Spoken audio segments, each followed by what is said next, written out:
바로 뿌리를 내리고 있다는 거죠. 뿌리를 내리고 의인은 여호와께 뿌리를 내리고 있다. 잘 그 밑에 안착을 하고 있기 때문에 다시금 일어난다는 것입니다. 오늘 1절에 보면 이 시편 기자의 근심하는 소리를 들으시라. 원수의 두려움에서 나의 생명을 보존하소서라고 이렇게 말합니다. 바로 근심이 뭐냐?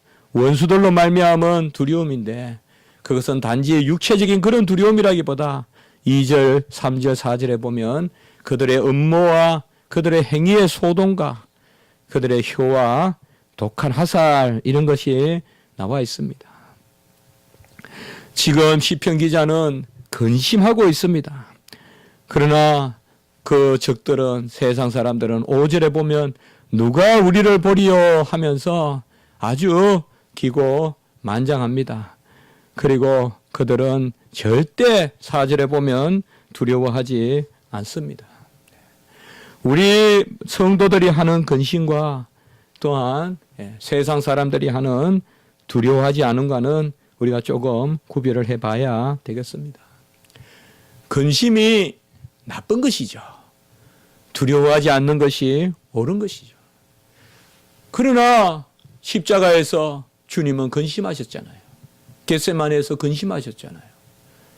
우리 주님을 죽인 유다 사람들 또 이방의 저 병정들은 근심이 없었죠. 바로 우리는 하나님 앞에 선한 근심이 있다. 적들이 가지는 믿지 않는 사람들이 가지는 그러한 두려움이 있고 없고의 차이가 아니라 우리에게는 선한 근심이 있습니다. 하나님의 뜻대로 하는 근심이라고 고린도후서 7장 10절에서 11절에 말하고 있습니다. 우리가 이 구절 한번 볼까요? 고린도후서 7장 10절에서 11절의 말씀.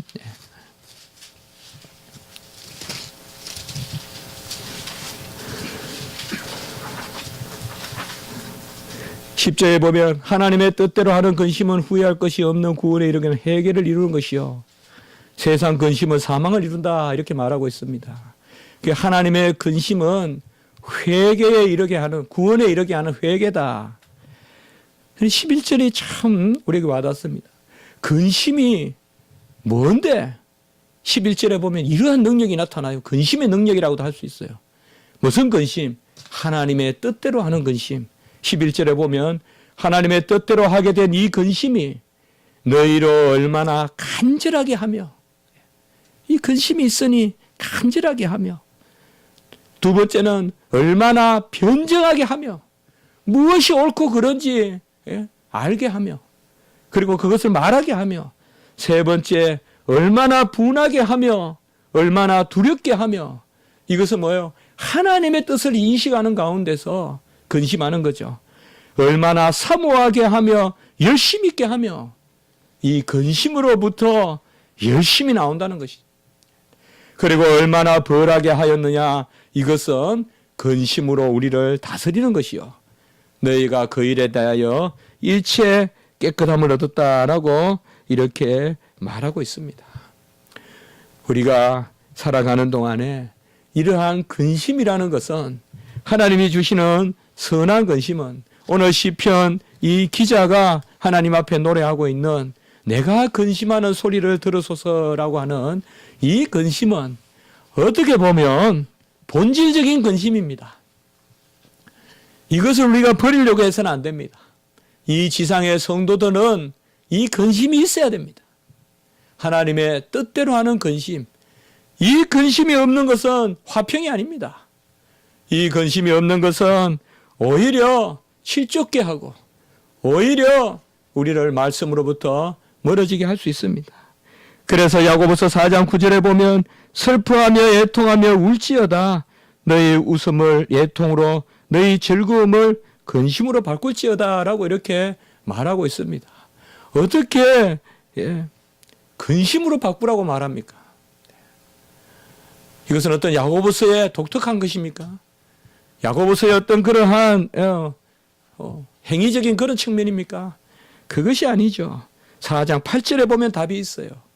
한 마음을 품으라 이렇게 나와 있어요. 한 마음을 품고 너의 기쁨을 애통으로, 너의 즐거움을 슬픔으로 바꿀지어다 라고 이렇게 말하고 있습니다. 결국 우리가 아까 말씀드렸던 한 마음이죠.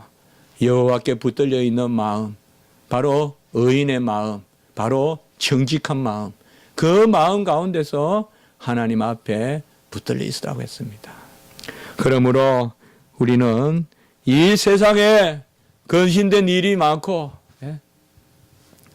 잠시도 우리가 편안한 날이 없지만은, 그러나 어떻게 보면 그것을 깨뜨려 볼 수 있어야 돼요. 우리는요. 우리에게 일상 가운데 주어지는 많은 근심거리들, 이런 것들이 그저 우리를 낙심하게 하거나 뒤지게 하는 것이 아니라, 아까 우리 고린도후서 말씀과 같이 우리가 그것으로 말미암아 우리 자신을 돌아볼 기회도 갖게 되고, 또 선한 열심도 내고, 그리고 간절히 하나님 앞에 구하기도 하는 바로 그런 것이 근심이다. 특별히 오늘 9절의 말씀 잠깐 보면, 모든 사람이 두려워하여 하나님의 일을 선포하며 그의 행하심을 깊이 생각하리라. 이게 어떤 말세적인 그런 이야기인데요. 말세는 모든 사람이 두려워하면서 하나님의 일을 선포하고 그의 행하심을 깊이 생각하는데, 이러한 말세의 근심, 이것은 선한 근심이에요. 우리 성도들에게는. 그때는 우리가 하나님의 일을 보고 그의 행하심을 깊이 생각합니다. 오늘 말씀을 우리가 잘 생각하면서 우리는 하나님 앞에 온전타라고 한번 해봅시다. 주여, 종이 온전합니다. 그러나 하나님 앞에 정말 기도로 설 때 종이 더럽단 말을 할 수가 없어요. 자식이 어떻게 아버지 앞에서 내가 못났다고 해요. 그건 아버지한테 할 소리가 아니에요. 아버지 저를 왜 이렇게 못났게 낳았어? 그렇게 안 해요. 진짜 제대로 된 자식이면 아버지 저를 이렇게 건강하게 낳아주시고 잘 낳아주셔서 감사합니다. 어떤 그런 마음이에요. 하나님 앞에 우리가 나를 온전하다고 부르고 나를 의인이라고 부르는 것은 진짜 내가 의로워서 그런 게 아니라 하나님과 나의 관계에 그것을 진짜 우리가 인정한다면, 진짜 마음속에 확신한다면 어찌 우리를 온전타 할 수 없겠어요. 온전하다고 말하는 게 오히려 온전한 거죠. 그래서 시편은 기도의 심령으로 읽어보면 로마서와 전혀 의인이라는 것, 의라는 개념이 다르지 않다. 야고보서와도 우리가 다르지 않다. 그런 것들을 우리가 여기에서 한번 생각해 볼 수가 있습니다. 한번 기도드리겠습니다. 하나님 아버지, 감사합니다. 저희들은 감히 의인이요 마음이 정직하며 또 온전하다고 말할 수 없음을 압니다.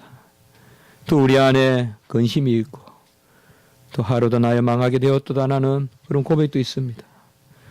그러나 하나님, 우리가 하나님 앞에 서게 될 때 정말 우리가 의인임을 고백할 수밖에 없습니다. 오늘 내가 너를 낳았도다 그 말씀을 믿기 때문에 하나님이 낳은 우리가 어찌 부족하겠습니까? 하나님이 우리를 낳으셨는데 어찌 우리가 온전타 할 수 없겠습니까? 모든 것을 하나님의 은혜의 장중에 붙들린 줄 알면 어찌 우리가 우리를 모자란다 하겠습니까? 모든 게 넘치며 지적하고 자족하는 그런 마음이 우리에게 있지 않겠습니까? 하나님 아버지, 오늘 이 말씀을 우리가 잘 기억하면서 정말 하나님 앞에 잘 뿌리를 내리는, 잘 의지하는 의인의 자리에 서게 하시고, 그리고 마음을 정직하게 가져서 여호와 하나님, 나를 감찰하시는 하나님, 그 불꽃 같은 눈으로 지켜보시는 하나님, 그 하나님의 시선이 우리 안에서 굴절되지 않도록 주님 주시는 그 빛이 우리 안에서 온갖 더러운 곳으로 섞이지 않도록 주님 도와주시고 하나님 우리에게 비춰주시는 빛을 잘 다시 반사하는 빛의 자녀들이 될 수 있도록 주여 도우시고 인도하여 주시옵소서. 감사합니다. 다 맡깁니다. 우리를 사랑하시는 줄을 믿고 감사를 드립니다. 우리의 선을 들으시는 줄 믿고 감사를 드립니다. 구주 예수 그리스도 이름으로 기도드리옵나이다. 아멘.